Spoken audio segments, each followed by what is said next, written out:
Join me on my journey as I explore wealth in all areas of life. I'm your host, Mindy Kinnis, and this is The Lucrative Society. Welcome back, everyone. I am joined today by Andrea Jenson. Andrea, thank you so much for jumping on with me to The Lucrative Society. Thank you so much for having me. I'm really excited to have this conversation. I think it's such a awesome topic and so timely with the new year. And yeah. It is so timely, and I would say almost always timely, because I don't know about you, but when I think back to some of the mistakes that I've made in money and in finance, I'm like, gosh, any time is a good time to learn something new and to grow from that point. So I'm really looking forward to speaking with you. To get started and to understand kind of where you've come from, and then we'll get into what you're doing now and drop in the wisdom. Could you give me a little bit of your wealth evolution? Like, talk about what was growing up like to you and then how you landed where you are today. Yeah, absolutely. So I am the byproduct of an entrepreneurial family. So my dad was in the restaurant business, and he was the second generation. So I was the third generation working in the family business. And my mom also was an entrepreneur, and she was in the healthcare industry. So I learned all of my customer service skills in the hospitality and in the restaurant business. And just watching my dad, he was a master. Like, he just genuinely loved people. And that was his outlet and way of, fulfilling that is through the restaurant. He had the same customers that would come in, frequently. And I got to watch him, the way that he treated them. It was like if they were coming to our house. So I learned some really good nuggets there, and just, modeled how he interacted with them, and the loyalty that built with the brand and with the family, and just, solidified like, okay, this is really cool. I like having these interactions. And that's when I think the entrepreneurial bug kind of bit me, and it kind of sprouted from there. And then I'm a soccer player, and I was playing in high school and got recruited to go play in college. And to be honest with you, I didn't really have a clear path, like, oh, I'm going to go to college and do this and end up here, and that's how it's going to be. I just got an opportunity and I jumped at it, and I went, and I had a lot of fun playing. And I decided, well, I'll take business because that's what I know, coming from my family background. And I started taking accounting classes. And I was, you had to take so many of the general classes. And so I dabbled in each of those, and accounting just came really easy to me. And I aced accounting 1, accounting 2. And I thought, oh, this is great. Let's keep taking accounting classes because they're easy. Yeah, just get through this stuff. Right. And one day my professor, he pulled me aside and he said, this doesn't come naturally to everybody. Accounting is actually something that not very many people just naturally pick it up. And I said, oh, really? Oh, okay. And so this cracks. So I hear this because, like, most people, you say, oh, you have to take an accounting class. That would be like worse than most things they would think about. And you're like, oh, I really loved it. Yeah. For me, it was, an easy A. It was some of the other classes I had to really work hard in. And this one, I was like, oh, I'll keep taking accounting classes, so it'll bring my GPA up. And so fast forward through college, I definitely realized that, like, money fascinated me. The way money works in the economy, the way money provides opportunity to people, just everything about money. And I realized that accounting was the language of business. And so I had one leg up by being able to fluently speak, accounting, and understand how to read profit and loss statements and balance sheets and statement of cash flow, things like that. So I thought, well, I must need to go work in a big corporate office and show them how fancy I am and that kind of thing. So that's the path I went. I went right into a venture capital firm, and I worked there, and I loved it because there was all these, big deals happening around me, but I didn't realize the opportunity that I was right in the middle of. But once again, I'm watching the money, and I'm watching how it's changing hands, how they're, structuring the financing for these new companies. And, that was my happy place. And so then I realized, oh, maybe I need to go work for a bigger corporation and do all these things. And so I was chasing, the big salary and the glamorous desk job, no family, no kids, any of that stuff at the time. And so I went to work for a big corporation. I was the accounting manager for, oh gosh, $1 million company. It was really big. And that's where I kind of started to feel the pinch of being in corporate, Yeah. and I felt a little stifled. So I decided, the universe decided for me in some ways. I ended up, I got pregnant and had a beautiful little baby, and she was born with cancer. So, yeah. So all of a sudden, this whole corporate climbing the corporate ladder and chasing that dream, suddenly it was just like, that doesn't even exist anymore. But at the time, I was stuck in corporate because I couldn't get health insurance anywhere else because of my daughter's medical conditions. And you would need that because of the medical conditions. Whoa. Yes. Yes. So here I was still, in my 30s with this baby that needed a lot of care and a corporate job that was like, when are you coming back? When are you coming back? And I was like, oh, never. And then I realized that the health insurance was not something that was I could do on my own. So I had to have a corporate job. So I was really in that push pull where I didn't want to, but I had to. And so that's when I kind of devised like, there's got to be a better way. And leaning back into, growing up in the entrepreneurial families, that's where I decided like, I'm going to take what I know and I'm going to start my own business. And so that's what I did. I started it on the side and I started serving small businesses while I was still doing the corporate thing. But it was kind of like my outlet to feel like I was giving back in a way. Like I wasn't so impressed anymore by just making a few people a lot of money in the corporate, in what I was doing. I had the epiphany with everything having to slow down with my daughter that I wanted to serve more small businesses who were doing really cool things in the world. And so that's how my journey into the entrepreneurial life started. And so fast forward 5 years, my daughter's good. She's Good. 12 I'm now. so happy to hear. I was like, oh gosh, like I want to ask, but ugh. Yes. No, thank you. Yeah, she's doing good.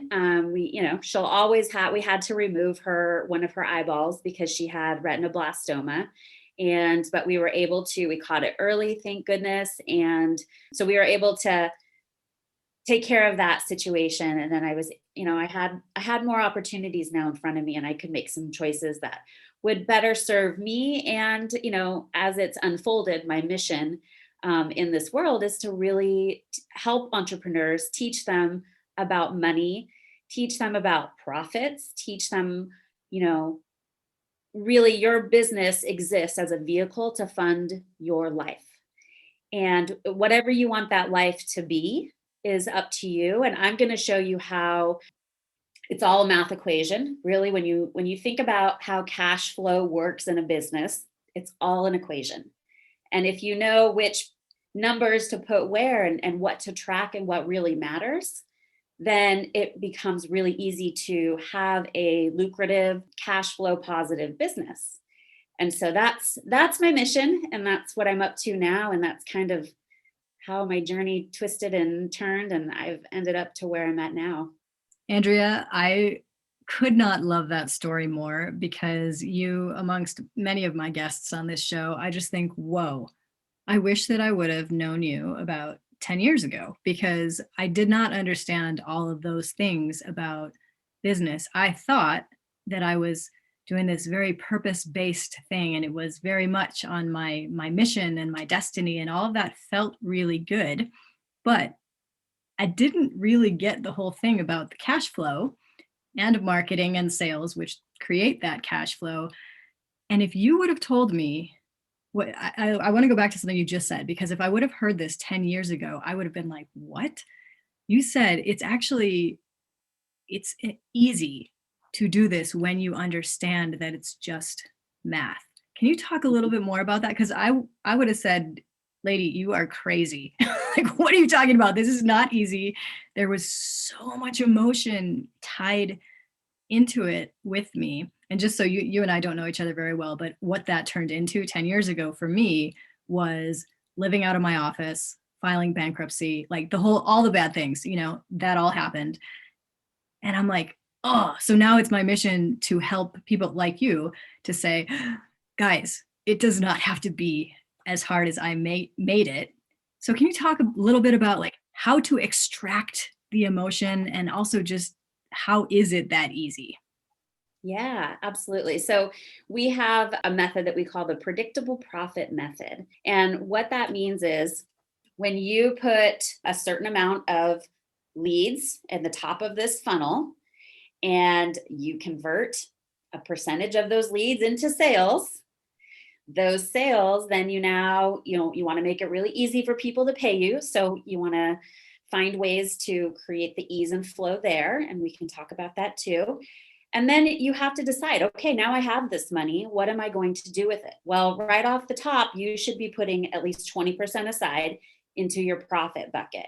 And we talk about buckets because it helps business owners visualize, like, okay, there's only 4 buckets I have to worry about. Everything else kind of falls into place. And so those 4 buckets are your cost of goods sold, your general and administrative expenses, or sometimes people will call them overhead, your marketing bucket, and your profit bucket. And when you say, okay, every dollar represents 100%, if I only can split that 100% up between these 4 buckets based on my business model and how much it costs me to deliver the product or service I'm selling, how do I allocate that percentage in a way that I'm already taking the 20%, putting that away? So now I'm left with the 80%. So then the business owner should look at it and say, okay, how much does it cost me to deliver my product or my service? Start there. That should be somewhere around 40 to 50%. If it's any higher than that, then there's a problem with your business model or your pricing, one of the two. So there you go. We're back to just it's some knob totaling to get it to the right percentage point. And then you look at your general administrative. You want to keep that between 20 and 30%. And your marketing, depending on the life stage of your business, anywhere between 10 and 15%. So play with the numbers for your specific business and see what's the right allocation. And now you have the framework of a budget. So then you take and say, okay, if I only have 20% from my general and administrative expenses, this represents, in my sales, whether it's your actual sales or your sales goal, it's going to tell you exactly how much you can allocate to spend on the different softwares or your rent or your cell phone. Like all that has to fit in that bucket. Otherwise, you got to cut it. So by looking at it, just real basic equation wise, I think it really helps business owners not feel so afraid and overwhelmed. That's like, oh, I don't know how to do a budget. And it's like, well, just let's break it down. Yes, you do. So what I like about that so much is one of the things that really helped me back in the day was taking T. Harv Eker's idea about the jars or envelopes, which is very similar to your buckets, but he's talking more about your personal life. So if you had a job and then were getting a paycheck and didn't have to worry about taxes and all the things, but your percentages are based on running a business, which is super helpful for all of us. Now, what are some of the mistakes that you see people making a lot or often? Because I feel like you'll probably see many things. yeah, I mean, we've worked with hundreds of entrepreneurs, and we've seen it all and we've heard it all. And it really boils down to, I said it earlier, and it's one of my favorite things to really convey to business owners is that money equals opportunities. It doesn't make you greedy. It doesn't any of the other things, but you've got to give your money structure. Okay. Money likes structure. And you have to really make sure that number one, the first thing you should be doing as a business owner, your very, very first hire should be a bookkeeper. It can be super part-time. You don't have to, spend a lot of money if you're not, ready for that in your business, but get somebody that's tracking all the money coming in and all the money going out.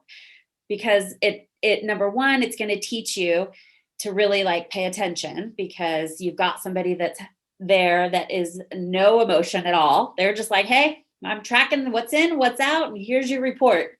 And it's really just a scorecard. It's not a representation of you as a human being. It's just, this is where I'm at. This is my business model. And it will, if you're serious about running a business, it's going to show you where there's opportunities to improve things. And it's going to show you what's working so you can do more of it. And that's really important also. So hire a bookkeeper, first things first. And second thing is make sure you're collecting your money and that you're not putting any emotion into that. So, it's an exchange of energy when we sell a product or service. And I see a lot of business owners that they don't want to, it's hard to be the person that sells it, delivers it, and then collects the money for it. It's difficult for one person to kind of wear those different hats, but it's so, so, so important to make sure that you're not letting your receivables build up, because your cash flow is so dependent on that wheel spinning all the time. And if you slow that wheel down or it stops for even a week or two, it's going to have a ripple effect in your business. And then all of a sudden you're going to scramble and make some bad choices when really it was just a product of not collecting that money fast enough. Definitely been there, done that. Yes.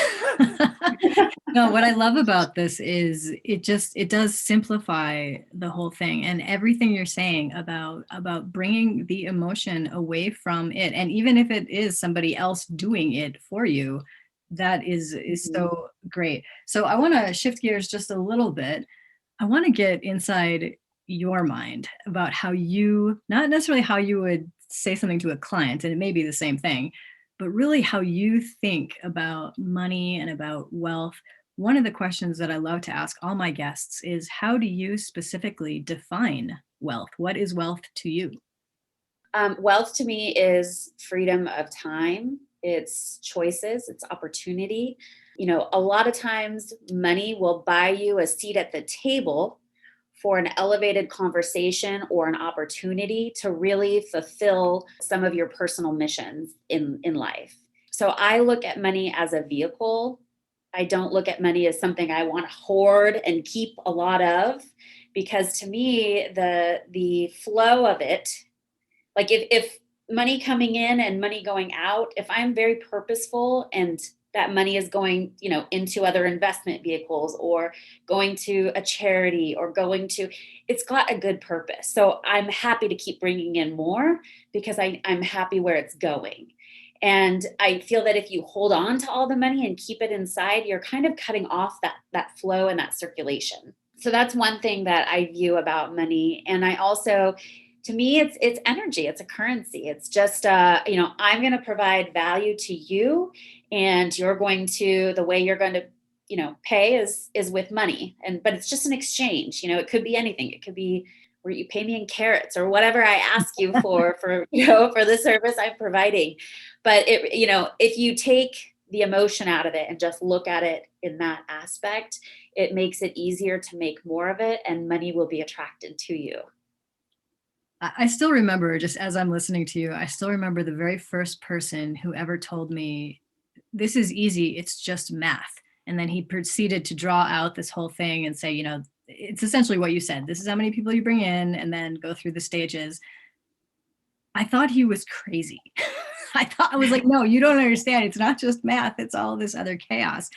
But what I recognized eventually was that was chaos within me, not the actual system or the structure. And I so appreciate what you said about structure too, because a lot of newbie entrepreneurs that I work with, they resist and actually fight against structure. Their mentality is kind of like, Mindy, this is why I left corporate. Like, I don't want any of the structure, any of the constraint that they felt there.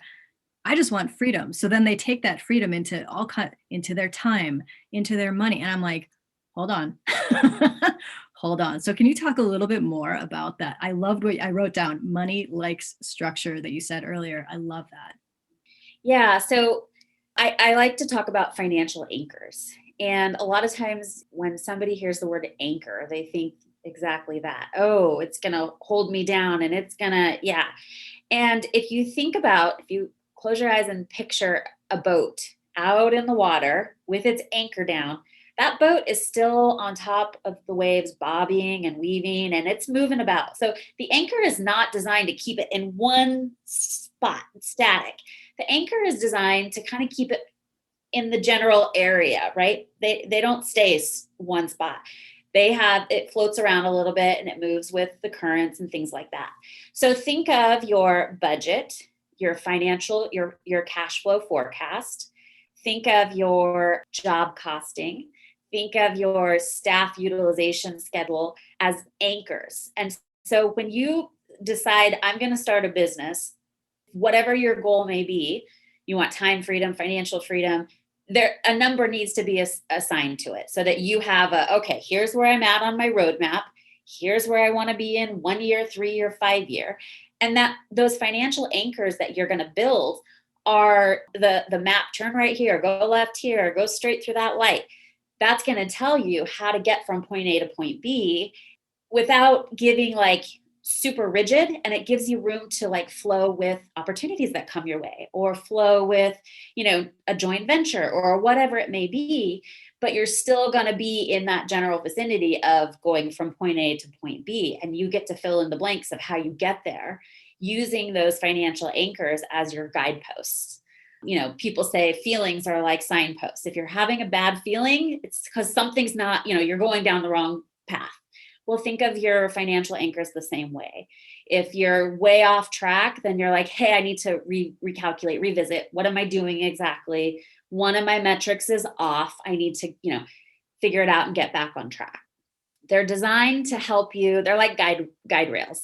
I like that a lot. It reminds me, I'm pretty outdoorsy, and it reminds me of just where sometimes in really extreme places, they've actually put into the rock either a handrail or something to latch into or something. And it's just like little tethers that help you along, but don't constrain you by any sense. It's for your protection. So I love that analogy. That's great. Now, I have a framework that I like to ask all of my guests, and it's based on an acronym called HERB, HERB. And I'd love to get your responses to these 4 different segments, because what it allows us to do as your audience is just understand the way things work in your life, and maybe we can implement some of those in our life. So the H stands for habits. What are some of the habits that you have that really help you to attain the level of success that you've attained and maintain that, all of those things? That's a great question. So, well, non-negotiables is my morning routine. That includes meditation, journaling, really just kind of centering myself before I start my day and before, emails come in and phones ringing, and I can kind of get pulled off in a lot of directions. Because one thing about me is I'm a nurturer, and anybody that works with me, any of our clients, like their business is my business. And so I'm very, very, very involved. And so that can take a lot out of a person. And so if I don't take that time to make sure that I've got my head on straight and clear, then I can kind of, get pulled in a lot of different directions and not provide the best, be the best for my clients. And that's what they deserve. And that's why they work with me. The other habits is I guess by nature, because I'm an accountant, I run my business and we've got a big team and we do a good amount of revenue. I run it all by my reports. So I'm looking at metrics, key performance indicators. No emotion. No, not really. I've learned to, I think sales was the part that I had the most emotions in, because I felt like if somebody said no, they didn't want to work with me, it was me personally. Right. And it took time to realize that no means not right now. It doesn't mean, anything other than that. So, but as far as looking at, okay, here's our goals, here's how many, and we always talk about, here's how many business owners we want to serve. So we start with that, and then we, break it down from there. Okay, so what has to happen in the marketing? What has to happen in the lead gen? What has to happen over here? so on, so on, so on. And so I really run my business from looking at all of those reports, and leading indicators are really important to look at because that's going to tell me what's going to happen in 3 months down the road. We're really tracking those things. So habits are, my morning routine, looking at and managing the numbers by, it's metrics, it's data. That's all it is. It's my buddy. It's there to tell me what's working and what's not. And so I'm really, really good about doing that and teaching other business owners how to do that. And then I like to move. I like to play soccer and exercise and things like that. So Nice. Now, what time is your morning routine? Are you an early bird, or are you kind of later morning? What time does this happen? yeah, so I have a 1-year-old right now. So my routine is kind of Yeah. like a deck of cards thrown up in the air. Totally.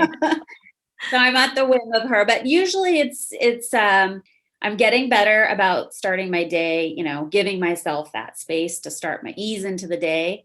So I'm not an early morning person. I'd say it's probably between 8 and 9 most days. Nice. You're speaking my language. And you actually, that's exactly the way that I say it, is easing into my day. I'm right there with you. I don't think we need to get up at 5 a.m. to be successful and all the things that people say. So I'm all about it. I just wanted to capture this for our listener. I loved what you said about feeling like their business, meaning your clients' businesses, their business is like my business. And that brought me back to what you were saying about your dad. What you learned from him is like, it would be like people coming into your home for a meal at that restaurant and just part of the family. And that feels so resonant to the way in which he ran that business or those businesses to how you're doing that now. And I love that because then people feel so cared for and comfortable in that space. So that was awesome.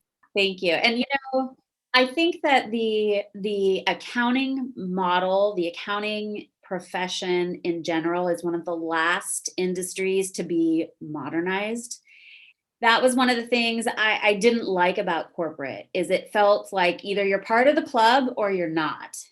That's one thing that we've set out to change. When we talk about, the services that we provide, it's like, we're so approachable. Education is a huge component of what we do because I want to teach you, the business owner, once you know this information, you will never run your business. You'll never go back to the way you ran it before because it's so liberating and it's so empowering.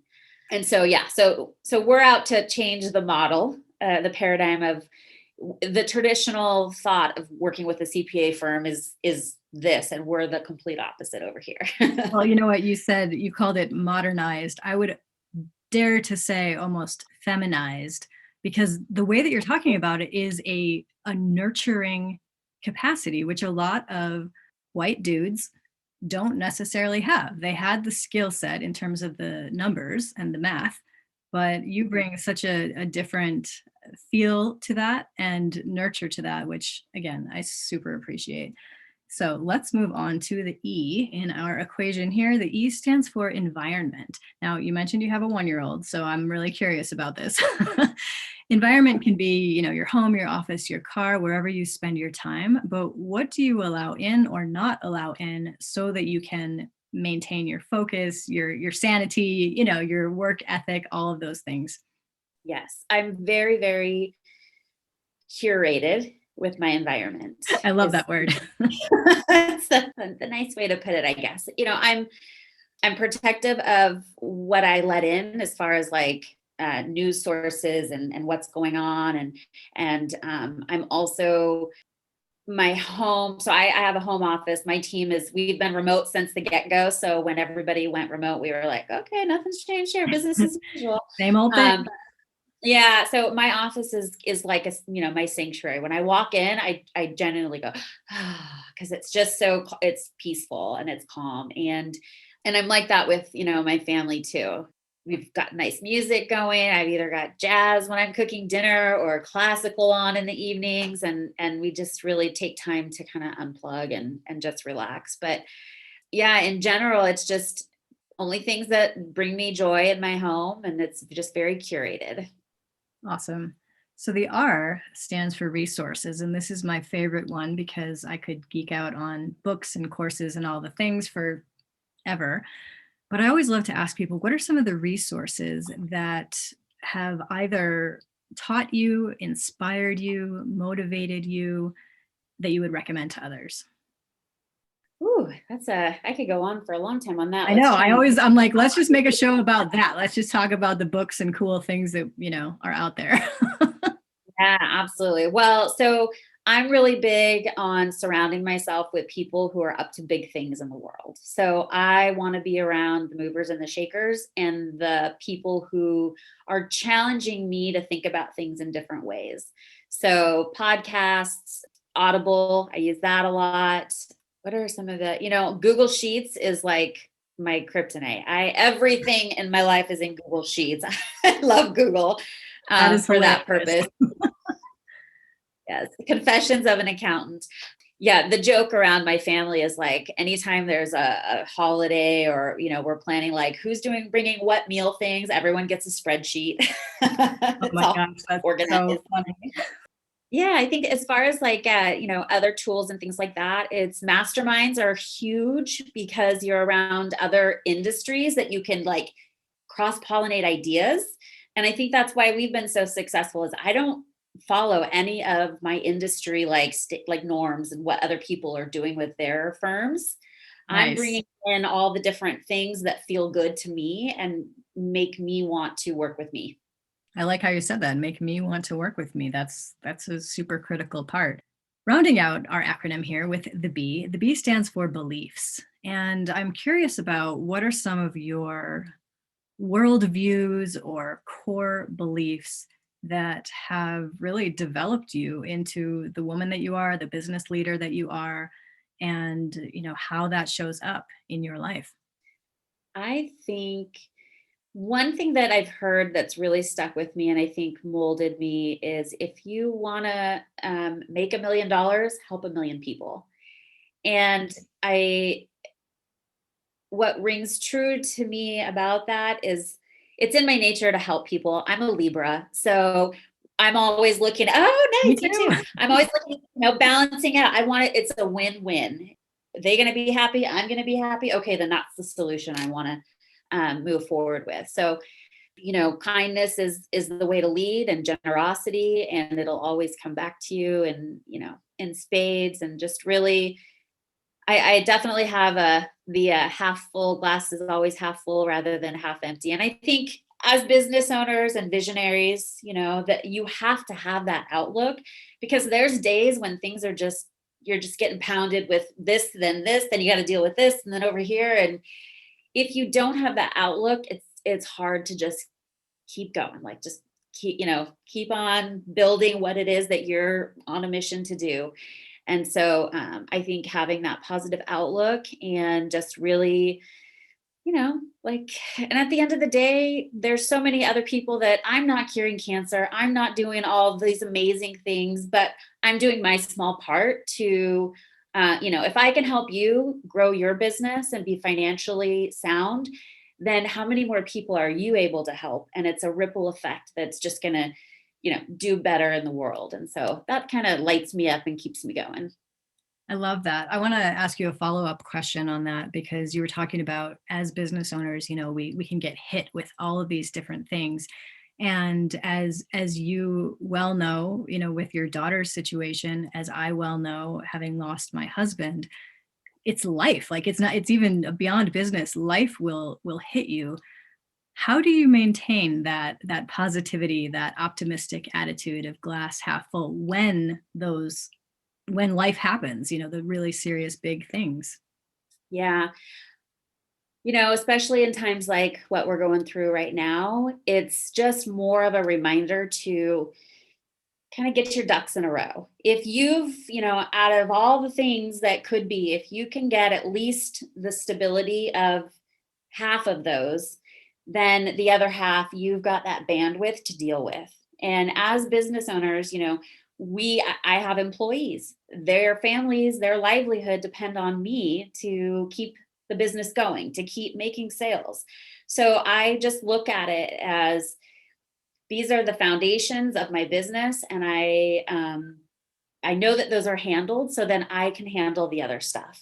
You just don't know what's coming your way, but if you've got most of the stuff under control, then you can handle the wild card here and there. I like that a lot. And I would say, again, to the listener, just to kind of earmark this, you use the word stability, and I would trace that back again to structure. The more structure you have in place, just on a day-to-day basis, then when the shit hits the fan or things get crazy, that structure holds. And that can carry you through. That is the stability that you're talking about. So I totally appreciate that. So Andrea, this has been awesome. I could talk to you much, much, much longer. But if our listener is interested in saying, hey, I'm digging this whole cash flow CFO thing, like, where can I learn more? Where would you like to send them? Yes, you can come check us out on our website, thecashflowcfo.com. And you can find out about our educational programs that we're launching this year. We're really excited. We're going to be teaching business owners those financial anchors that I mentioned earlier. So putting together a cash flow forecast, pricing their products and services, putting together a budget, putting together the metrics, how many leads do you need to close X amount of dollars in sales? We walk you through how to figure out all those numbers. And then we'll help you set up your accounting system too, so that you've got it from soup to nuts, what's coming in the top of the funnel, what's going out at the bottom, all the good stuff, so that they can build those financial foundations to go out and have more time freedom, have more freedom with their family, and have that stability. Fantastic. So if you're listening to this, definitely go check out her website at thecashflowcfo.com. Andrea, thanks so much. This has been an absolute delight. Oh, thank you. It was great. Thanks so much for listening. Make sure to subscribe to The Lucrative Society on iTunes, and please leave a review of the podcast. Visit lucra.com for transcripts and resources, or to become a member of The Lucrative Society, where I coach purpose-based entrepreneurs on business, mindset, and heart set. Lucra, where wealth equals well-being.